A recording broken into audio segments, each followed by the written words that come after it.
thank you for taking the time for the interview. Oh, pleasure. And yes, let's get started. So, how old were you when you had your child? Which is me, by the way. Oh, I was almost 24. Almost 24. Almost 24 years old.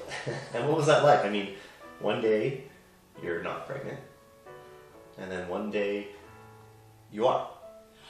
What does that do mentally? Well, we talked about wanting to be pregnant, very much so. Yeah.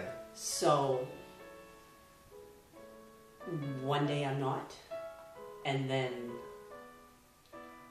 we... Yeah, no, I know that. Don't talk about that.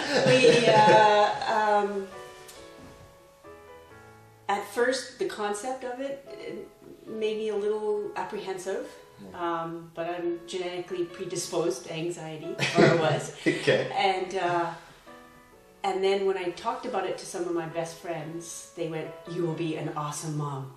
And I went, "Alrighty then, I will be an awesome mom." Nice. And I started looking at it in a different way. And then when the momentous event happened and I knew I was so excited because it was just brand new birth, brand new life, brand new everything. Very hopeful, very exciting. And when you was there any kind of shift? Like when you found out, because I know you were trying to get pregnant, and that's we didn't have to try very hard. but I mean, when you actually found out you were pregnant, was there like a split second of or something like that, or how did that happen? Truthfully, and I have heard other people talk about this, and I don't know if it's woo-woo, but after a certain event took place, I knew that was when the child was conceived. Nice. I knew it because I'm very intuitive, and I feel things. People would say I wear my emotions on my sleeve, blah blah blah. Yes. But and there's no way of scientifically proving it except by going 1, 2, 3 and counting. Yeah. But I'm pretty darn sure that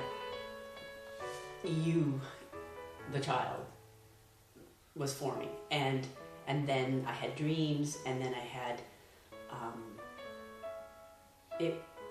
it wasn't. See, I've been more a mother than not a mother now in my life, so sure. I almost, before you become accountable for anybody other than yourself, you're a certain way. Yeah. And then when you must do the right thing in order to keep the species alive and protect this bundle of complete and utter dependence. For me, my focus shifted. I know a lot of people are very different. They're like, "Oh, I'll throw you in daycare and stick this thing in your mouth and sink or swim, kid." Yeah. But for me, I had something I could completely love and not smother, but simmer. So no pillows holding you. Well, maybe. Because I did have an interview the other day, which involved that. Well, not to say my patience was not tested. During the 9 months of pregnancy, obviously there's physical changes, but was there mental and emotional changes throughout that 9 months? Oh, sure. Long time ago, but some of it I can bring up like yesterday, because I was still me, because I hadn't been split into two just yet, but I became very much aware that whatever I did affected you. Right. So I knew ahead of time that anything that might be a problem, alcohol, coffee, negative thinking, all that stuff, it was gone. It was just so easy. Like, okay, I don't do that anymore. So before I gestated, it was you were already like, that's it, no more negative thinking. I mean, how do you do that? You catch yourself if you're doing it, and you let it go. Right. And I'm more positive than negative to think of anyway. Sure. But we all have a little baggage from our childhood. So physiologically, things changed in that things that I could do very easily. Like I remember we went to a dance, and I was almost 9 months pregnant. Yeah. Boy. Dance. Yeah. So I found that my balance was affected. Sure. And people who know me well go, well, my nickname is kind of Crash because it was Crash. It was. I can be graceful. I can be so graceful, but at the same time, I'm kind of rough and tumble. Sure. So I went to the dance and I noticed that I felt not fat, not insecure, but just whoa. Yeah. And I thought, well, that changed. And then things like my energy level was good because we lived in Nelson at the time, and Nelson's like this, straight up and down. Yeah. So I hiked those hills every single day to go to work and come back home, and so I was in good shape, and that was okay. But then my taste buds also changed, right.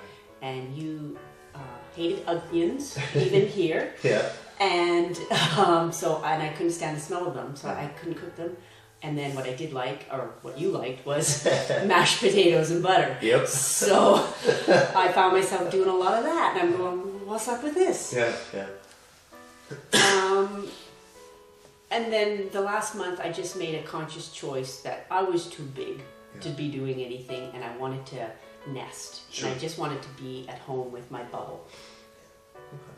And when you were doing the uphill climbing and all that type of stuff, what was going through your mind? Like, were you thinking like, good, I'll stay in shape, or like, oh, I better be careful, or like, what was that like?